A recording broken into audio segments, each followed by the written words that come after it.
कंबर रिपोर्ट न्याज़ हुसैन तुनिया जी रिपोर्ट मूजिब कंबर 2 साल अॻु बेदर्दी सां क़तल थियल रज़ा मोहम्मद कलड़ो ऐं अब्दुल रहीम कलड़ो जे क़तल जा मुख्य जवाबदार गिरफ़्तार न थियण ऐं दोस्त अली बंगला पुलिस ख़िलाफ़ वाटसन तरफ़ां जिनाबा कंबर एहतजाजी मुज़ाहिरो करे प्रेस क्लब पहुता। इन मौक़े ते वाहिद बख़्श कलड़ो, अरशद अली, अब्दुल रऊफ़ ऐं वसीम कलड़ो समेत ॿियनि चयो त 2 साल अॻु ॻोठ अल्लाह रखियो जुणेजो में प्लाट जे मामले तां रज़ा मोहम्मद ऐं अब्दुल रहीम कलड़ो खे गोलियूं हणी क़तल कयो वियो हो, जंहिंजा पुलिस 5 जवाबदार गिरफ़्तार कया हुआ, पर 5 जवाबदारनि मां मुख्य जवाबदार सरेआम घुमी रहिया आहिनि, पर पुलिस उन्हनि खे गिरफ़्तार करण लाइ को बि तहरुक न वठी रही आहे। हुननि वधीक चयो त असीं काफ़ी मरतबा SSP कंबर शहदाद कोट ऐं DIG लाड़काणो खे दरख़्वास्तूं ॾेई चुका आहियूं, पर को बि तदारुक नथो मिले।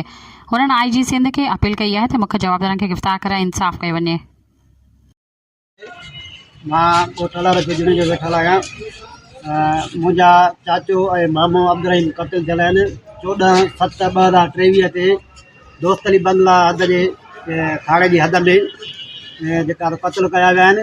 उन्हनि जे लाइ असां बार बार जेका SP ऑफिस में पंध कंदा रहिया आहियूं, IG ऑफिस मां लेटर वरिता आहिनि ऐं जेका पंहिंजो सेशन कोर्ट मां गिरफ़्तारी जा वारंट निकितल आहिनि। उन्हनि बावजूद बि मुख्य जवाबदारनि खे पुलिस गिरफ़्तार नथी करे।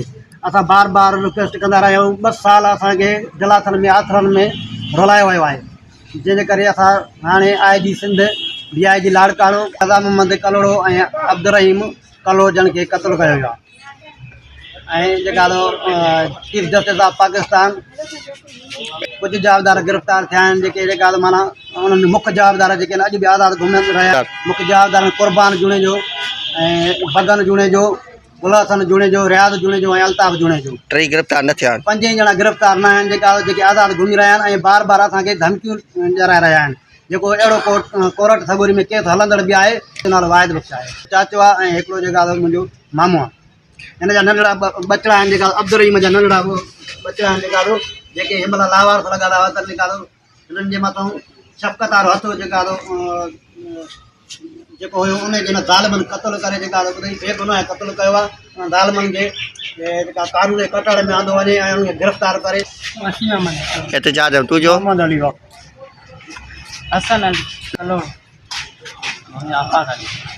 अली ॾिनो कलड़ो जी, कहाँ हुआ? अरशद अली कलड़ो, अब्दुल रऊफ़ कलड़ो।